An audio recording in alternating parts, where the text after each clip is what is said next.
¿Qué tal? Continuamos con la explicación del tema. Pues como había comentado, otros usos que tienen los capacitores es que permiten bloquear la corriente directa, permiten el paso de la corriente alterna, son utilizados para encender motores, cambiar de fase de las señales, almacenar energía y suprimir el ruido. Esas son algunas otras aplicaciones donde se pueden utilizar. La relación corriente y voltaje del capacitor pues se encuentra dada por esta fórmula, ¿no? Carga es igual a capacitancia por voltaje. Derivamos con respecto al tiempo y vamos a obtener, pues ya sabemos que la corriente es la derivada de la carga con respecto al tiempo, ¿sí? Entonces, sustituimos, ¿sí? Básicamente aquí sustituimos y obtenemos esta ecuación, que es la relación corriente-voltaje del capacitor. Esa relación nos indica lo siguiente, ¿sí? Esta relación nos indica que para que un capacitor conduzca corriente, su tensión o voltaje debe variar con el tiempo. En tensión constante, la corriente va a ser igual a cero.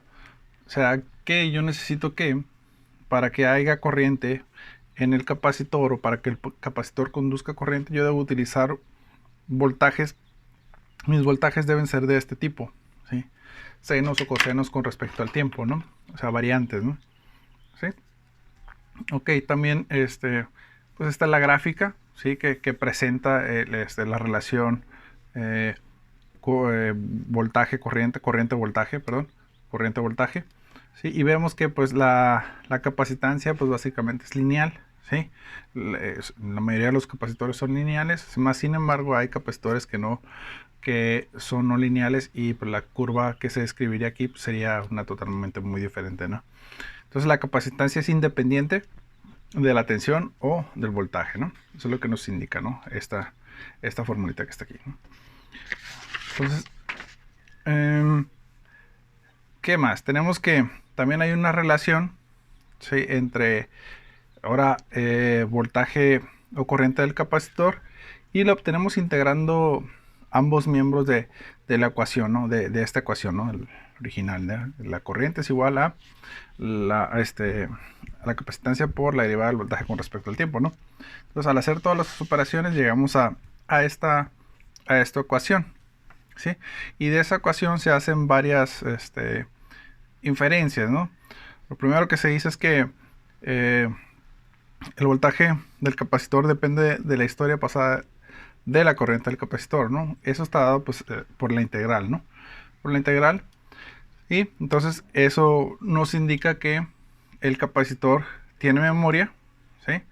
Y también indica que la tensión del capacitor, bueno, hay un voltaje T0, ¿sí? Que básicamente, ¿qué significa ese voltaje T0?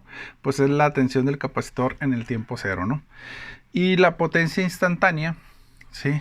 Que es suministrada al capacitor se encuentra dada por la relación potencia es igual a voltaje sobre corriente. Y de ahí partimos que la potencia instantánea es igual a la capacitancia por el voltaje con la derivada del voltaje con respecto al tiempo, ¿no? Entonces con esta fórmula nosotros obtenemos lo que es la potencia instantánea que se suministra al capacitor. Ok. Que la energía almacenada que la energía que se encuentra almacenada en el capacitor, por lo tanto se encuentra dada por estas ecuaciones, ¿sí? Integramos lo que es esto, ¿sí? Y llegamos a esto, ¿no? Que la energía es igual a un medio de la capacitancia por voltaje cuadrado, o hay otra manera de expresarlos, que la energía es igual a la carga cuadrada entre 2 que multiplica a la carga, ¿no? Entonces estas fórmulas nos indican que con esta y con esta yo puedo obtener la energía almacenada en el campo eléctrico que existe entre las dos placas del capacitor. También hay que resaltar algunas propiedades importantes del capacitor, como se mencionan aquí, que dice, el capacitor es un circuito abierto para corriente directa. La tensión en un capacitor o el voltaje del capacitor debe ser continua. y el capacitor ideal no disipa energía, ¿no? Y esas gráficas los pongo para que decirles para que haya corriente en el capacitor, como ya lo habían comentado, el voltaje tiene que ser de este tipo, ¿sí? Los cambios abruptos, como se muestran aquí, no se soporta.